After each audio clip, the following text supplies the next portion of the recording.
ಪಂಚಾಯತ್ ರಾಜ್ ಇಲಾಖೆ ಉಪವಿಭಾಗ ರಾಯಭಾಗ ಇವರ ಸಂಯುಕ್ತ ಆಶ್ರಯದಲ್ಲಿ ಕಟ್ಟಡ ಯೋಜನೆಯ ಅನುದಾನದ ಅಡಿಯಲ್ಲಿ 25 ಲಕ್ಷ ರೂಪಾಯಿದಲ್ಲಿ ನಿರ್ಮಿಸಲಾದ ನೂತನ ವಲಯ ಕಚೇರಿ ಕಟ್ಟಡದ ಉದ್ಘಾಟನಾ ಸಮಾರಂಭ ಅದ್ದೂರಿಯಾಗಿ ನೆರವೇರಿತು.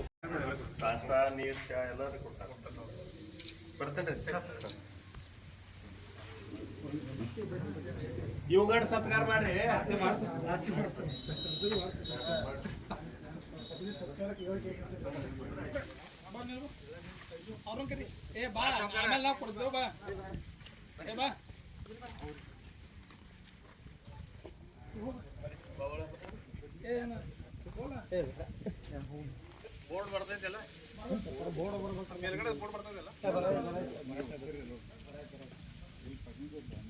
ಏನು ಸೇರ್ಲಾಕ್ರಿ ಯಾರು ಬಂದಿಲ್ಲ.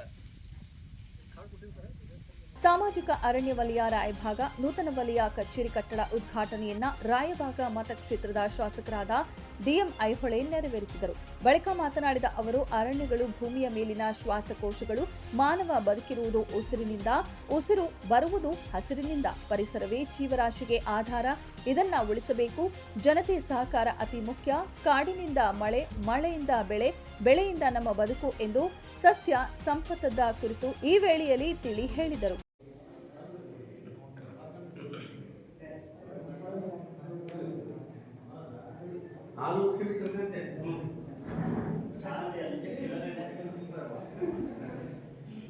ಈ ಸಂದರ್ಭದಲ್ಲಿ ಡಿ ಶಿವಕುಮಾರ್, ವಲಯ ಅರಣ್ಯ ಅಧಿಕಾರಿಗಳು, ಉಮೇಶ, ಪ್ರಧಾನಿ ಪ್ರಾದೇಶಿಕ ಸಹಾಯಕ ಅರಣ್ಯ ಅಧಿಕಾರಿಗಳು, ಬಿಜೆಪಿಯ ಕಾರ್ಯಕರ್ತರೆಲ್ಲರೂ ಹಾಗೂ ಗ್ರಾಮದ ಪ್ರಮುಖರೆಲ್ಲರೂ ಹಾಜರಿದ್ದರು.